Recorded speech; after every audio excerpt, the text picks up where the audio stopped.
Wanna be where you are. I want you to look away, boy. Be my superstar. Your love is all it takes, boy. Wanna be where you are. Ah, that lovely Jody. Anyway, it's Paul here, back with another process video. This time around I'm using stamps by a guy called James Burke. He's recently released a set of 4 clear stamps, and this is the set Unbothered. Now, James is really good at fashion design and fashion design images, and I love watching his videos. I will put a link below, but I love watching his videos and seeing how he takes these stamps of his and draws on them to make them look very different rather than just use the original design. So I thought, okay, I'll do the same, but I will turn these beautiful women into my own kind of quirky, weird women, vampirish, monsterish women, you know. So I've used the Versamark Smoky Grey, I think it's called. Again, there will be a link to the materials. Again, if you watch James's videos, he advises the same grey ink. It's a nice light colour and nice and easy to sort of like draw over. So as you can see, I've taken this one and I've extended the mouth and I've added some fangs, and now I'm adding the horns, and I'm darkening up the lines around. I'm starting off with a thin line and then I'm darkening the lines around it to make it all flow and look the same, because the lines on the stamp, the outlines are quite thick too. And as you see, I'm not changing the whole design, just a few things, just to give it my own touch. And this is what I think is brilliant about these stamps, is you can put it in your own style. Okay, my style is not your fashion design. Well, it is if it's avant-garde, but but yeah, generally speaking, you won't see the pretty things that James does. There are 4 stamps in total in this Unbothered set, and I've used 3 of them. I like 3 threes from an art journal point of view to put in the page. Okay, to wipe out some of the grey, I'm using a white Molotov pen. You mainly see the grey from the stamp around the eyes. And oh yeah, apologies for the lighting. it's dark around here, and sometimes, I mean, I'm not doing all these at one time. Sometimes in the daytime, sometimes in the evening, and I think this must have been an evening time shot when I switched the camera on. Anyway, I've taken me alcohol pens. These ones are Pro Markers. My favourite one, since I've used Pro Markers since I was a wee lad. First into design, it was the only ones you could get. So I'm a bit of a old softy for Pro Markers. So anyway, I'm colouring in my figure, and because it's not going to be very realistic, it's supposed to be a bit quirky and squeaky, weird. She's got a blue face and red hair. Don't have to stick to skin tones with these quirky characters. Yes, and the yellow of the horns. And as you can tell with my shading, again, I like a bold graphic shadowing, not a nice sort of like graded shadow. I prefer it to look a little bolder. I still think it looks effective. There you go, you see, nice. You only need 2 pens, kind of your light blue and your dark blue, and yeah, I think it's all set up. So there's my first one coloured in, and again, just to see if I can make it look different from the original stamp, I'm adding some cross hatching to scruff and art it up a bit, give it a few sort of like whimsical scratchy lines. Okay, and here we go on to the second design. Look how lovely James's drawing is. Now I'm about to massacre it with my own design. Followed the outline of the eye very much more like his. I've had my own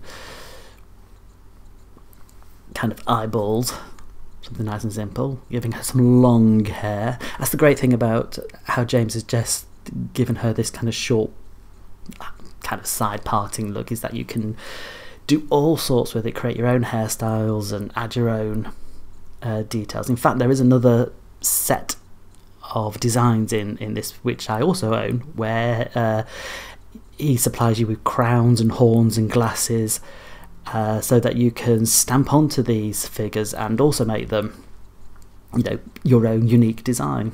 So again, I've made her a bit more vampirish, given her vampire teeth, given her sort of like downward eyebrows so she looks a little evil, and given her these spot-like ears. And when I'm doing this, I have no idea. I've not planned, or I don't have one that I've done beforehand to the side. What you're seeing is I've stamped these, picked up a pen, and I'm doing it on the hoof here. So whether it looks good or whether it looks bad, I'm just going as my imagination goes. You know, there's no pre-planning in this. So again, I've taken the dark blue. I think the last one I coloured the faces in a light greyish blue. This one I've really gone for blue. It looks very Avatar-ish. Not what I was thinking. It's the effect I was going for, but I have to admit, once I looked at it, once I covered it blue, I thought, oh god, Avatar. Mind you, it could be Smurfs, evil Smurf. Nobody young will be watching this, but I'm sure they don't even know what Smurfs are. Okay, so as you can see, I've now given her green hair. Again, when you're doing fantasy figures, weird figures, you can pick up any pen in your box. You don't have to worry about how correct it looks. You know, we're not looking for flesh tones and blonde hair. Okay, so horns again. You know me, I have to add all horns to everything.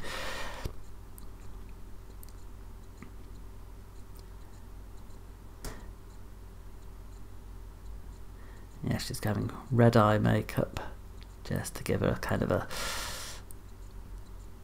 I don't know, evil look.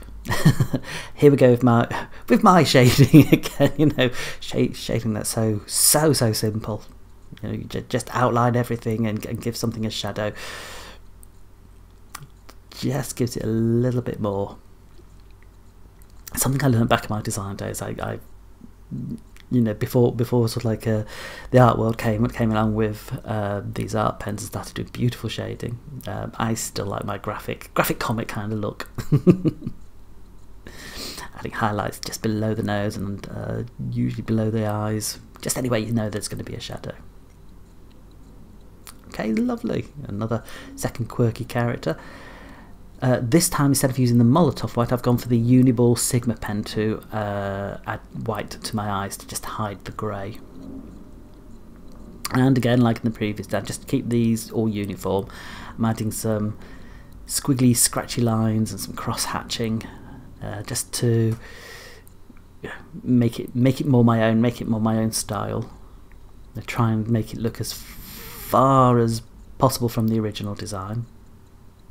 Okay, and finally the third one. Now this one I've gone for really big eyes. I don't know if you can say they're manga eyes, but they're great big eyes, and a downward sloping mouth. Like, again, didn't know I was going to do that. Just followed the contours of her mouth and went down to the jawline, and that's how it ended up.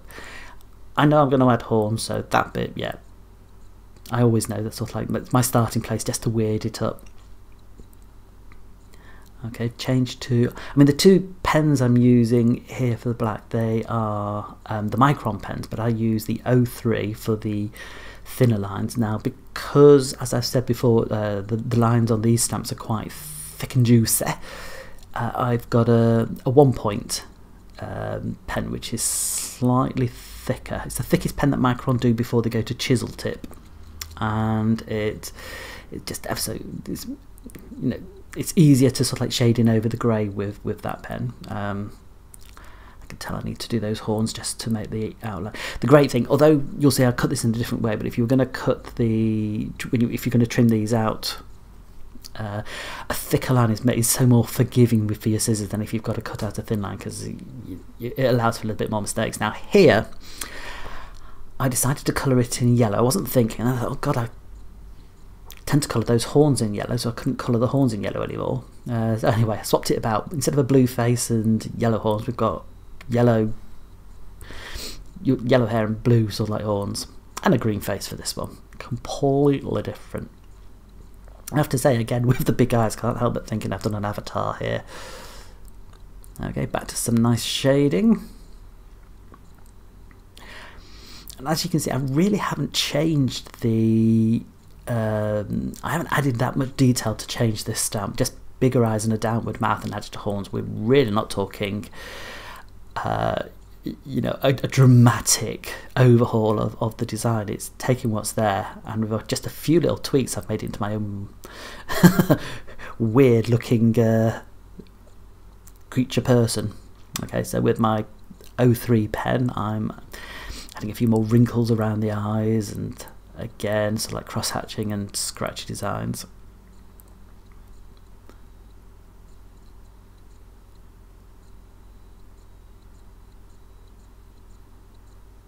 It's constantly tweaking, switching, standing into the... Anyway, there's the 3 designs.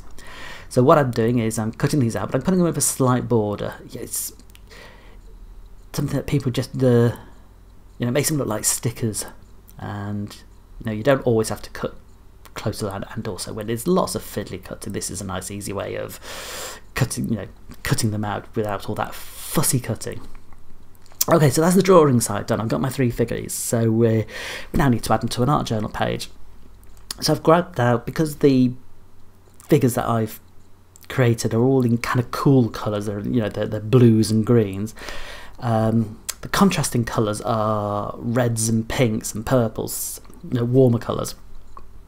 So that's how I decided to start the page, and I wanted to try out the idea of having a border, not painting right to the edge. So hence I've put some low tack masking tape around my journal, and I've started painting using Dilutions paints, and I've added white to the middle to lighten it up.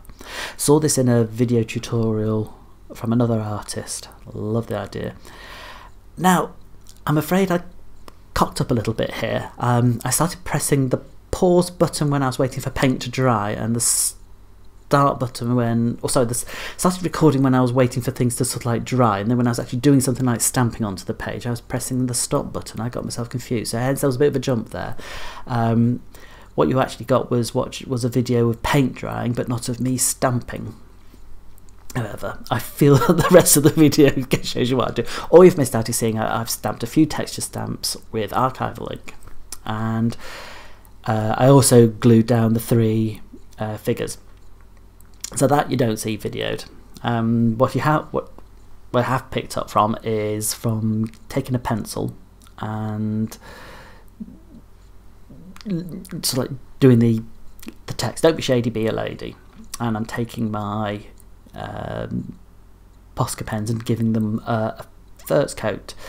It's generally, especially with the lighter colours like the greens and what's going to be the yellow, you can't get away with one coat a lot of the time. What you do have to do is sort of like let it dry and give it a second. You can see there's slightly transparent, so you do have to give it a second coat.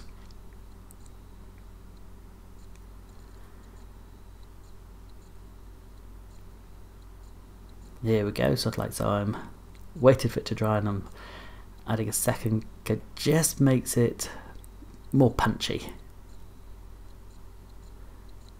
And on the offside, when I sort of like to let the paint out, you push down on the pen, whatever, and off camera I pushed down a little bit too hard and I got this inky kind, or this painty kind of pool. So rather than waste it, took a paintbrush and I used that to fill in with the rest of the green.